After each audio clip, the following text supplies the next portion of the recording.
Hey guys, how's it going? My name is Robert. Thanks for watching. If you liked the video, please be sure to hit the like button and subscribe. Today we're going to be talking about using this high yield post emergent. I got my helpers in the background. They're floating around here somewhere. They're about to have to go back inside. But that's mostly just because this stuff isn't really safe for pets to be around until it dries. So this is a post emergent, and a post emergent is a product you put down after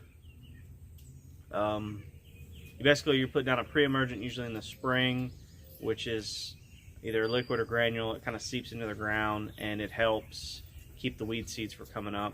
This post-emergent is what you use if some weeds get through the pre-emergent and they start coming up in the grass. It says on the bottle here that it's only for residential use, so you're not going to be able to use this if you have a commercial operations. I'm sure they sell bigger quantities of stuff, the commercial guys. But it's good for flowers, evergreen shrubs, trees, fruits, and vegetables, and then ornamental ground cover and bedding plants. So that being said, I'm going to spray it in my backyard and my front yard and try to kill some more of the broadleaf weeds that we have and some more of the, I think we've got some silver dollar, and I've seen one or two dandelions floating around here, so hopefully it gets rid of that. I'm also going to use it in the flower beds, because in the front yard for the flower beds there's not a good edge, so the grass and the weed seeds are getting into the flower beds. So I'm going to spray that, and hopefully it's going to knock back some of those weeds until I can get around to cutting an edge out in the flower bed. So the big thing with this, like I said before, is you always want to read the directions and make sure you understand the directions, and you want to wear your PPE. You want to wear your long sleeve shirts and your gloves and your pants if that's what it calls for. But this stuff is going to be 3 ounces. It's basically 1 ounce per gallon. 3 gallons is roughly 5,000 square feet. So we're looking at 3 ounces of this.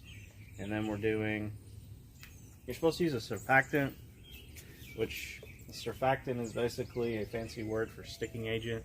There's a couple different ways you can do it. Most people use dish soap. You can use Dawn dish soap, or we've got Myers here, so we're going to try that. It's probably going to give a little scent, which is, it is what it is. But then you can also use Johnson & Johnson's like original baby formula, like baby shampoo. That works really well too. But it's just something you mix in so that the product, when it gets on the leaves and it makes contact, it will stick and it stays on it, so it can start working. So I'll show you guys now how to mix it up, and then we'll put it in the backpack sprayer, and then I'll start spraying. Alright. So here you go. Like I said before, this is the post-emergent. It's a selective herbicide, so basically that just means that it won't kill like the crabgrass or anything that it's not supposed to kill. Like, it's formulated so it only kills certain stuff. If you have a non-selective like Roundup or glyphosate, then it's going to indiscriminately kill anything it touches. But this stuff is going to be safe for the grass. So basically what we're going to do here is we're going to take our handy dandy $1.50 measuring cup that we have. We're going to see that it's 4 ounces is the highest or the closest marker, so it's between 2 ounces and 4 ounces. So I'm going to sit here and eyeball it, kind of.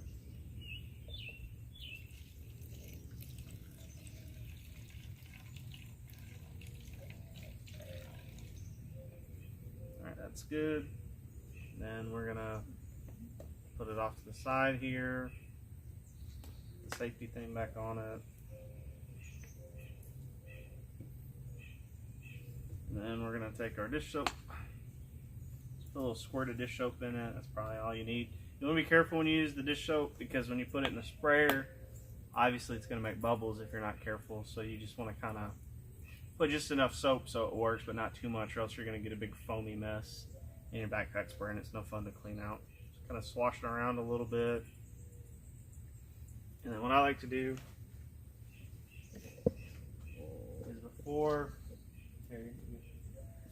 I put it in the sprayer, what I'll do is I have a faucet around the back side, so I'm going to put a little water in here, just kind of help it go through easier.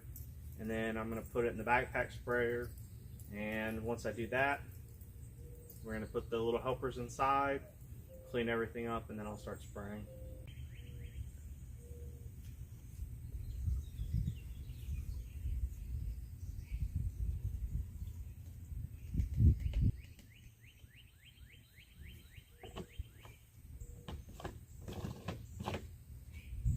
so once you pour it in there, a big thing to remember to do too is you want to shake it up, you want to agitate it. So for me, the best way to do it is kind of like this. You shake it up for a few minutes, just let everything mix around. All right, so just 3 things I want to go over with you guys after using this product. The first thing is it smells like gasoline. Like, it just straight up smells like gasoline. So when you're mixing it, make sure you're in a well ventilated area. The second thing is I'd give yourself 48 to 72 hours either side of your mow window. By that I mean if you just mowed the grass, wait 48 to 72 hours before you put this chemical down, or if you put the chemical down, wait 48 hours to 72 hours before you mow, just to give it some time. It talked about in the label how you don't want to mow after you put the chemical down, because you need to give the chemical time to absorb into the soil and absorb into the weeds and the leaves and everything like that. The third thing is keep an eye on how hot it is. Where I live in South Carolina, it's already getting to be 100 in the middle of the day, so I had to wake up super early to put this stuff down.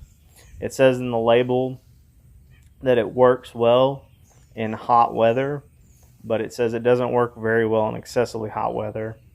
So if your grass is getting stressed out by the heat, it's probably going to not work as well. Just keep an eye on that and keep that in mind.